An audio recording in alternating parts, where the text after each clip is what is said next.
عباد الذين اصطفى أما بعد أعوذ بالله من الشيطان الرجيم بسم الله الرحمن الرحيم قال يا آدم أنبئهم بأسمائهم فلما أنبأهم بأسمائهم قال ألم أقل لكم إني أعلم غيب السماوات والأرض وأعلم ما تبدون وما كنتم تكتمون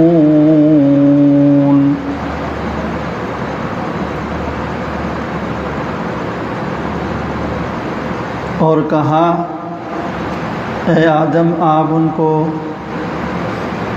ان چیزوں کے نام بتائیے۔ فلما انبأهم بأسمائهم جب حضرت آدم علیہ السلام نے فرشتوں کو ان چیزوں کے تمام نام بتا دیے، قال تو اللہ تعالیٰ نے فرشتوں سے فرمایا الم اقل لکم کیا میں نے تم کو کہا نہیں تھا انی اعلم غیب السماوات والارض کہ میں آسمانوں اور زمین کے غیب کو جانتا ہوں، وَأَعْلَمُ مَا تُبْدُونَ وَمَا كُنْتُمْ تَكْتُمُونَ اور میں اس کو بھی جانتا ہوں جسے تم ظاہر کرتے ہو اور اسے بھی جانتا ہوں جسے تم چھپاتے ہو، پوشیدہ رکھتے ہو۔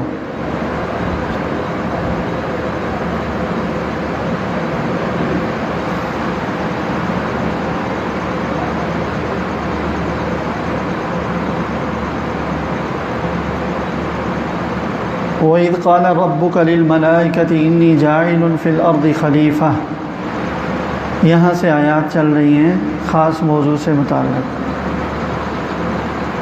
کہ اللہ تعالیٰ نے جب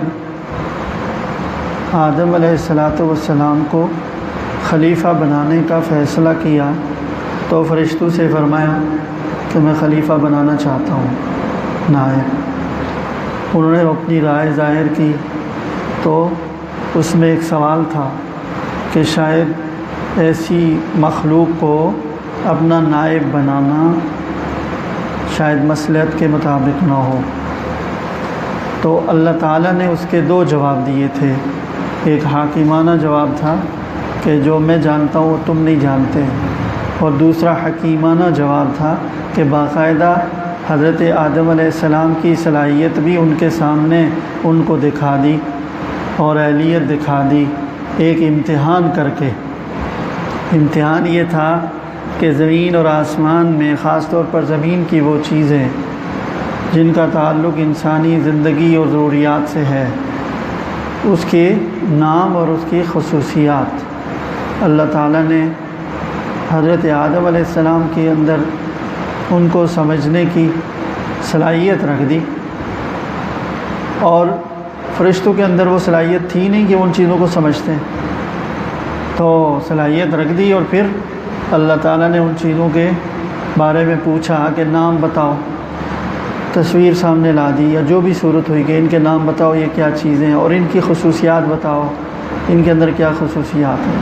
تو آدم علیہ السلام سے پہلے فرشتوں سے پوچھا تو فرشتوں نے نہیں بتا سکے فرشتے،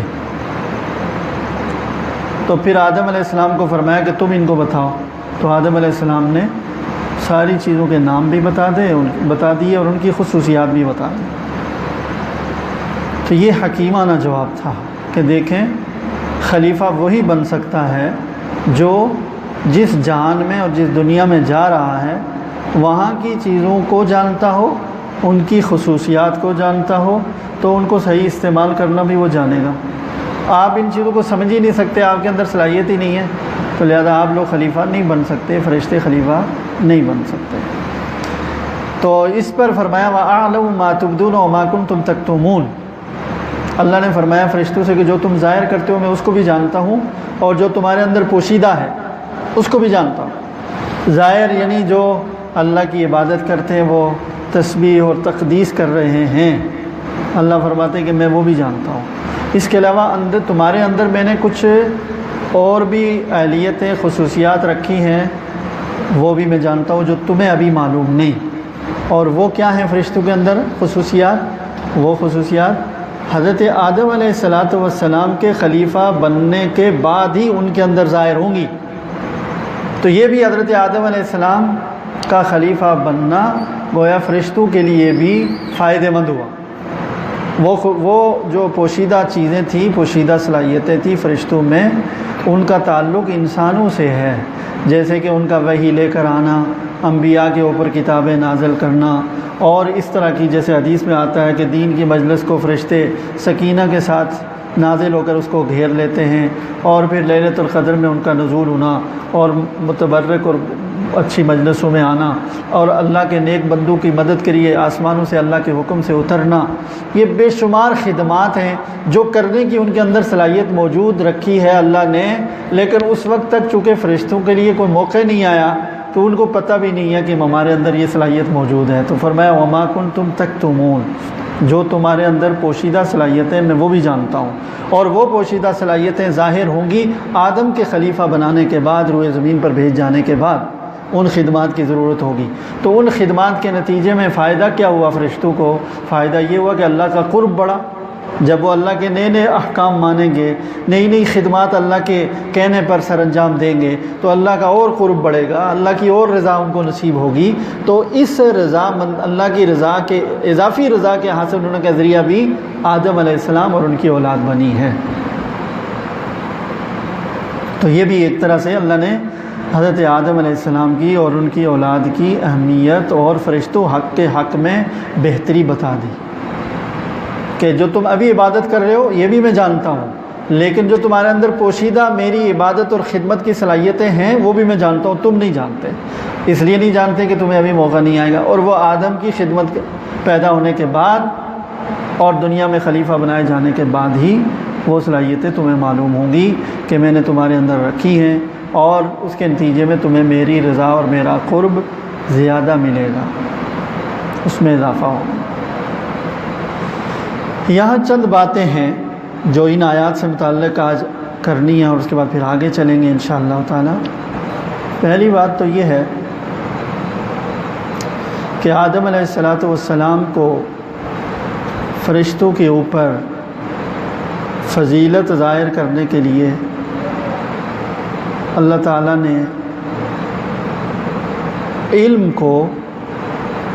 علم کا اظہار آدم علیہ السلام سے کروایا، یعنی آدم علیہ السلام کی فضیلت فرشتوں کے سامنے جتلانے کے لیے کس چیز کا منتخب کیا اللہ نے؟ علم کو۔ اگر کوئی اور چیز اللہ کے ہاں سب سے افضل ہوتی، کوئی اور صفت فرشتوں کے اوپر آدم علیہ السلام کی فضیلت کو ثابت کرنے کے لیے ممکن ہوتی، کوئی اور صفت دنیا میں موجود ہوتی، تو اللہ تعالیٰ فرماتے کہ اس کو ظاہر کرو۔ تو معلوم ہوا کہ اللہ کے نزدیک بھی علم سے زیادہ بہتر کوئی ایسی صفت نہیں اتاری گئی، کوئی ایسی چیز نہیں ہے جو فضیلت کا باعث ہو سکے۔ لہذا اللہ تعالیٰ نے فرشتوں کے اوپر جو آدم علیہ السلام کی فضیلت ظاہر کی، کس چیز کے ذریعے سے ظاہر کی؟ ایک علم کے ذریعے سے۔ علم آدم الاسماء، آدم علیہ السلام کو روئے زمین کے اوپر آئندہ پیش آنے والی چیزوں کے نام اور ان کی خصوصیات کا علم عطا کیا۔ یہ اللہ نے ان کو علم دیا، فرشتوں کے پاس یہ علم نہیں تھا، تو فرشتوں نے مان لیا کہ ان کے پاس علم ہے، ہمارے پاس علم نہیں ہے۔ تو علم ہی ایسی چیز ہے جو سب سے اشرف اور افضل ہے، اور انسان کی سربلندی بھی علم کی وجہ سے ہوتی ہے۔ اور گزشتہ تمام بے شمار انبیاء اکرام علیہ السلام کو کی فضیلت جب ذکر کی تو علم ہی ذکر کیا، جیسے علم آدم الاسماء، ہم نے آدم کو اسماء کا علم دیا، اور وعلم داود صنعت لبوس، اور داود علیہ السلام کو خاص قسم کا صنعت کا علم دیا۔ اور حضرت عیسیٰ علیہ السلام کی فضیلت بیان کی تو فرمایا کہ ان کو علمہ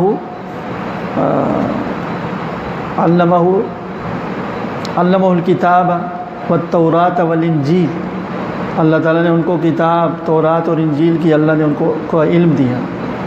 یوسف علیہ السلام کی فضیلت کا ذکر کیا تو وہاں بھی ذکر رہا، علمتنی، خود یوسف علیہ السلام سے کرا ہے، علمتنی من تعویل الاحادیث، تعبیر کا علم دے کر آپ نے مجھے فضیلت بخشی۔ اور خضر علیہ السلام کی فضیلت بیان کی کہ وَعَلَّمْنَاهُ مِن لَّدُنَّا عِلْمًا، ہم نے ان کو خصوصی علم دیا، یہ فضیلت ہے۔ موسیٰ علیہ السلام کو کہا کہ آپ بھی جائیں تو۔ اور رسول اللہ صلی اللہ علیہ وسلم کی بھی خاص فضیلت بیان کرتے ہوئے فرمایا وَعَلَّمَكَ مَا لَمْ تَكُنْ تَعْلَمْ، آپ کو وہ علوم دیے جو آپ پہلے نہیں تھے آپ کے پاس۔ تو علم ایسی فضیلت کی چیز ہے کہ آدم علیہ السلام کی فضیلت فرشتوں کے اوپر ظاہر کرنے کے لیے آدم علیہ السلام کو خاص علم دیا اور اس علم کا اظہار کروایا فرشتوں کے سامنے، تاکہ فرشتے اس بات کو جان لیں کہ آدم ہم سے افضل ہیں اور اہل ہیں خلیفہ بننے کے، ہم نہیں ہو سکتے۔ تو یہ اہلیت اور فضیلت جو فرشتوں کے سامنے ثابت ہوئی، علم کی وجہ سے ہوئی، علم کی وجہ سے۔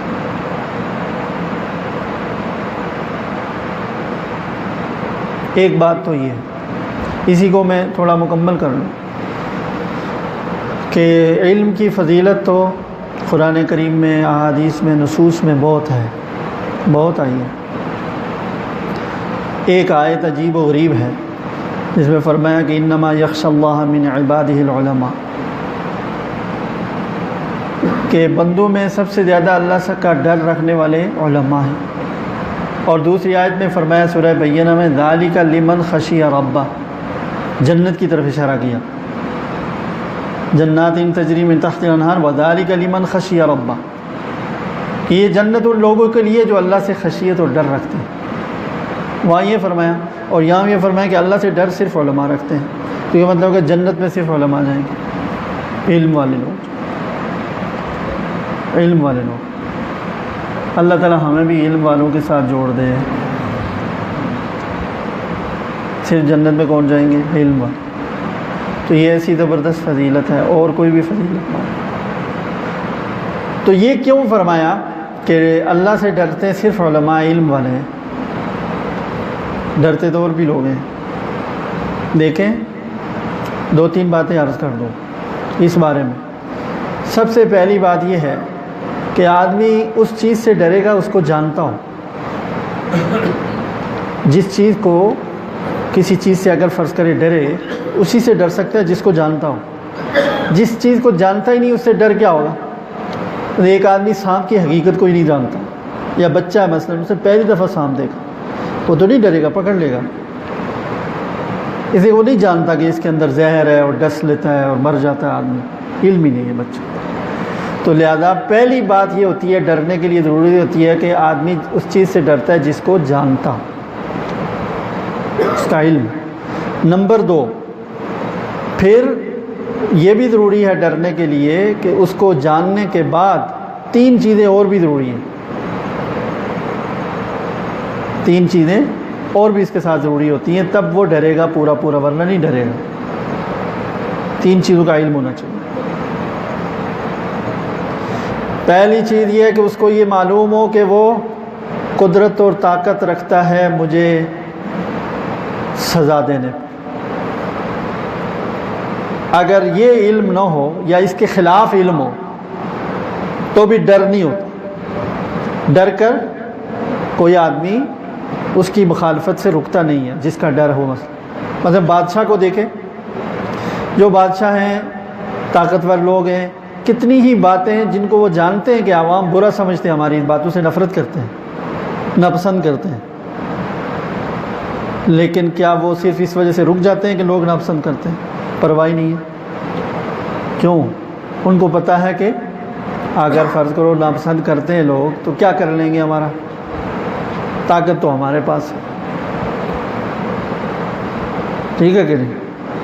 تو لہذا اس بات کا علم ہونے کے ساتھ ساتھ یہ بھی نمبر ایک یہ ضروری ہے کہ اس سے ڈرے گا آدمی کہ جس کو جانتا بھی ہو اور جاننے کے بعد یہ بھی جانتا ہو کہ وہ اس کے پاس طاقت اور قدرت ہے۔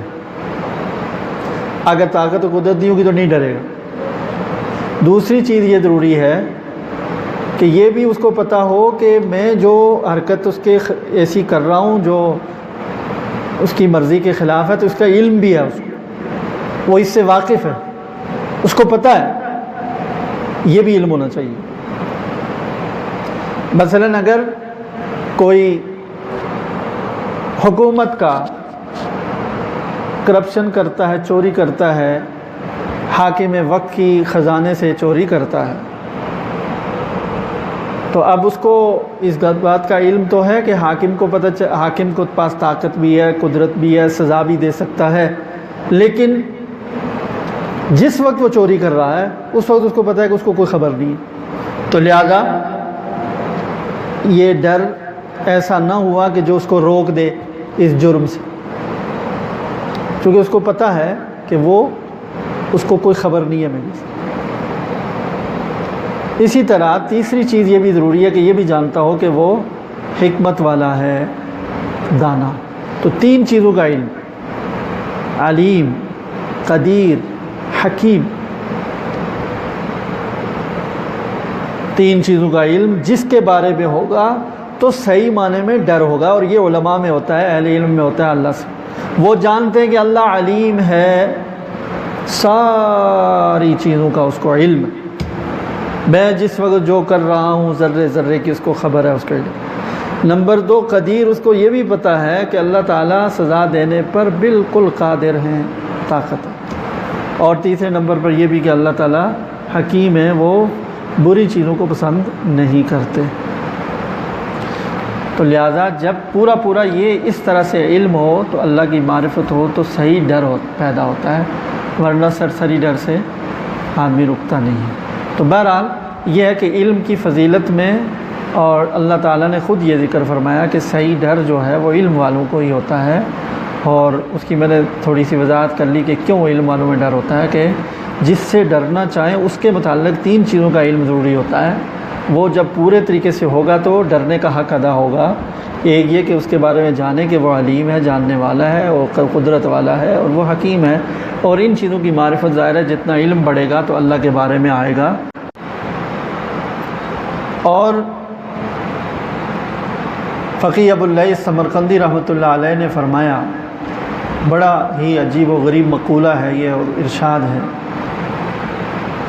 انہوں نے فرمایا کہ اگر کوئی شخص علم کی مجلس میں جاتا ہے، کسی عالم کی مجلس میں جاتا ہے، تو وہ اگر وہاں سے کوئی مسئلہ نہیں سیکھتا اور کوئی فائدے کی بات حاصل نہیں کرتا، تب بھی اس کو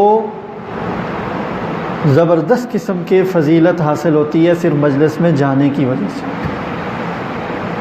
کہتے ہیں کرامت، اس کو کہتے ہیں، اس کو کرامت ہے، جس کو فضیلت حاصل ہے۔ اگر وہ کوئی علم کی مسئلہ حاصل نہیں کرتا، کوئی علم کا فائدہ سیکھتا نہیں ہے، کوئی علم کی بات سیکھتا نہیں ہے، تب بھی صرف اس مجلس میں جاتا ہے اگر، تو اس کو کئی فضیلتیں حاصل ہوں گی۔ نمبر ایک، جب وہ اس مجلس میں گیا تو طالب علم لکھا گیا اللہ کے، تو طالب علم کا ثواب ملے گا، اس کو اجر ملے گا اس کو۔ اور میں علم کی طلب کرنے والوں کے لیے فرشتے بھی مغفرت کی دعا کرتے ہیں، سمندر کی مچھلیاں بھی دعائیں کرتی ہیں مغفرت کی، یہ سارے فضائل حاصل ہوں۔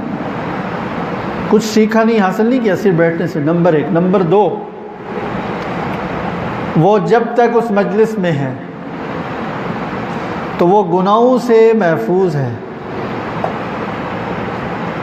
جب تک اس علم کی مجلس میں ہوگا، کچھ نہ سیکھے، اتنی دیر اس کا جو زندگی کا وقت گزرے گا اور وہ اس کے اعمال نامے میں لکھا جائے گا۔ ظاہر وقت ایک ایک لمحہ لکھا جا رہا ہے نا، ہمارے 24 گھنٹے اس کو 24 کھانے کر دیں، مثلا 1 گھنٹہ ایک کھانا ہے، 24 کھانے بنا دیں، اگر 24 فولڈر بنا دیں تو ہر گھنٹے کو 60 منٹ کے کھانے میں تقسیم کر دیں، پھر تو ایک ایک منٹ میں، اس منٹ میں کیا کیا، اگلے منٹ میں کیا کیا، اس سے اگلے منٹ میں کیا، وہ سارا پر ہو رہا ہے۔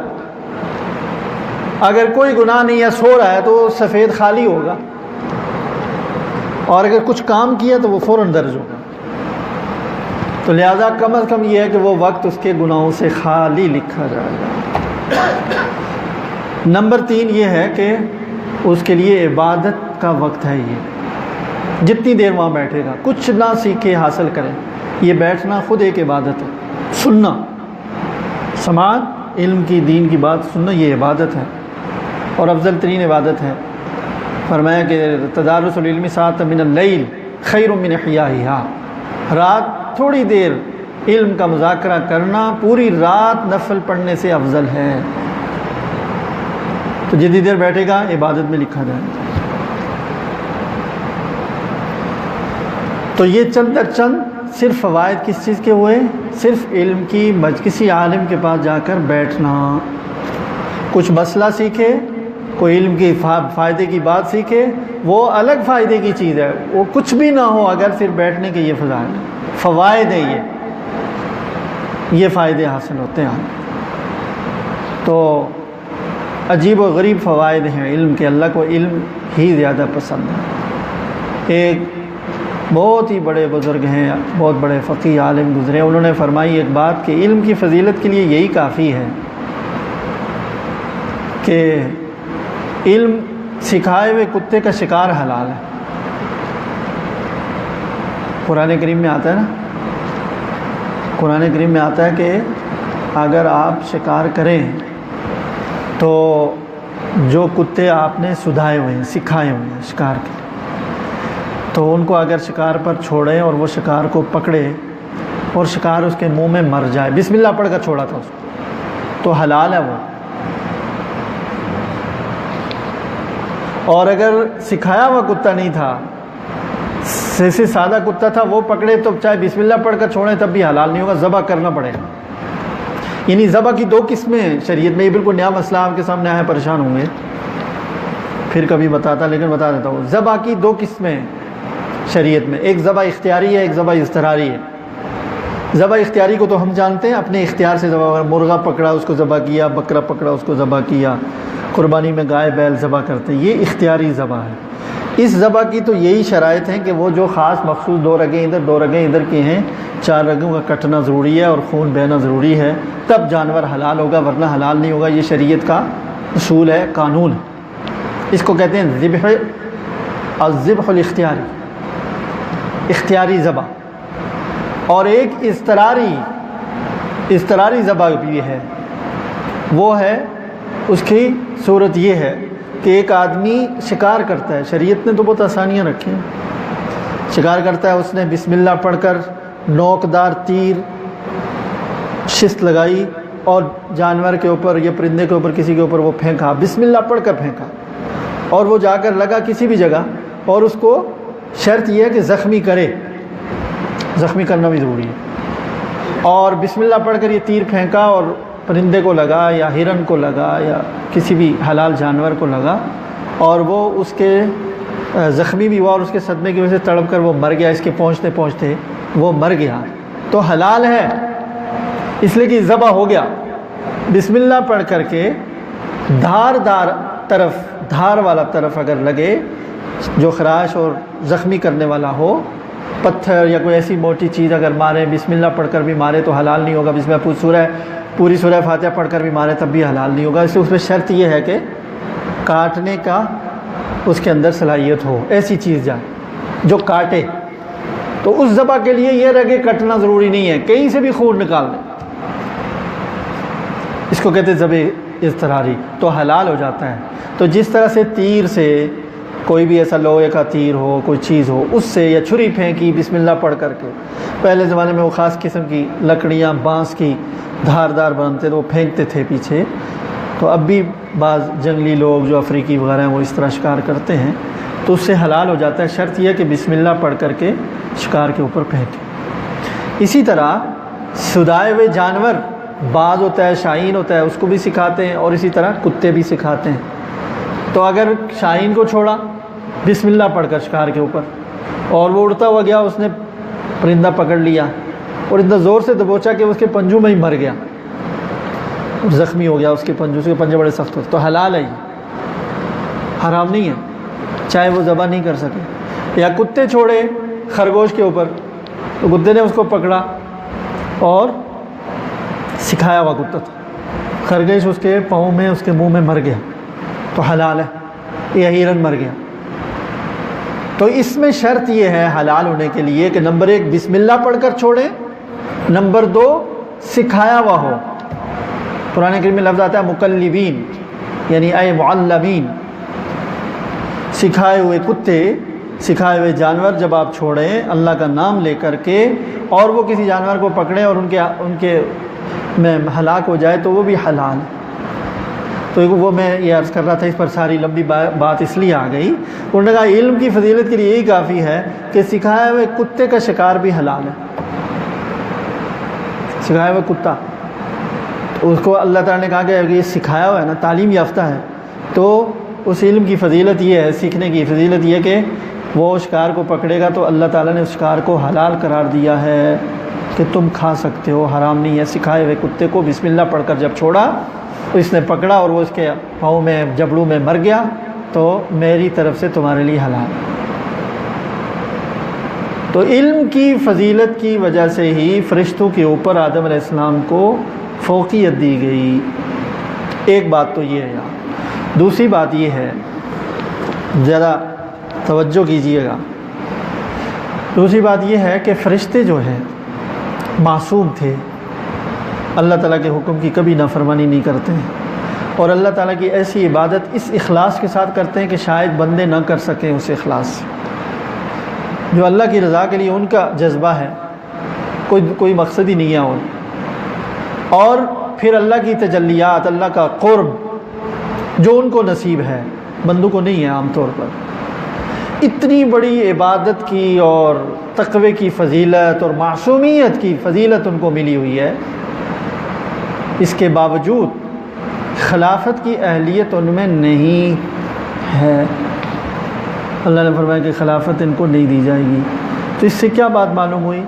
معلوم یہ ہوا کہ خلافت ایک ایسی چیز ہے کہ اس کا متعلقہ علم اگر جس کے پاس ہوگا، انتظامی صلاحیت بھی ہے، اس کے ساتھ لازمی دینی علم اتنا تو ضروری ہے کہ وہ اللہ کی اطاعت میں چل سکے، لیکن ایک طرف اگر کوئی بہت نیک متقی بزرگ عبادت گزار آدمی ہے، اور دوسری طرف کم تقوی والا اور کم عبادت گزار لیکن انسانوں کی خدمت کرنے کی صلاحیت اس میں زیادہ ہے، سیاسی بصیرت زیادہ ہے اور انتظامی اہلیت اور صلاحیت زیادہ ہے، تو وہ زیادہ اہل ہوگا۔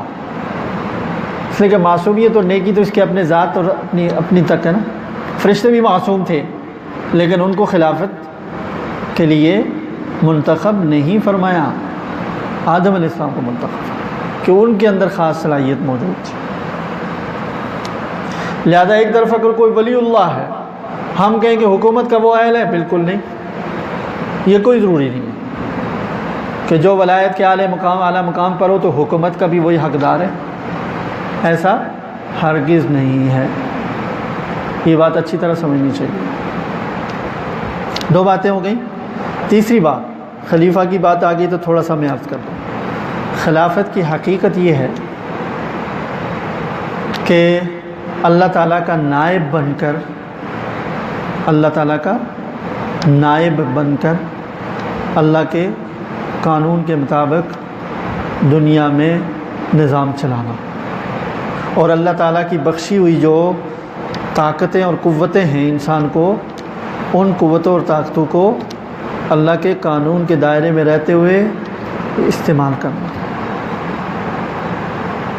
تو خلافت میں بنیادی تصور کیا ہے کہ اقتدار اعلیٰ اللہ تعالیٰ کا، زمین اور آسمان کا اقتدار اعلیٰ اللہ کے پاس ہے، بندوں کو جو اختیار ملے گا وہ اللہ تعالیٰ کی نیابت میں ملے اور اللہ کے قانون کے تحت ملے، تو اللہ کے قانون کے مطابق وہ حکومت کریں گے تو خلافت کہلائے گی۔ اگر اللہ کے قانون کے مطابق نہیں کرتے تو خلافت نہیں ہے، بغاوت ہے وہ۔ تو اللہ تعالیٰ کے خلیفہ جو دنیا میں ہوئے، سب سے پہلے کون ہوئے؟ انبیاء کرام، حضرت آدم علیہ السلام سے لے کر نیچے تک، سب سے آخر میں رسول اللہ صلی اللہ علیہ وسلم۔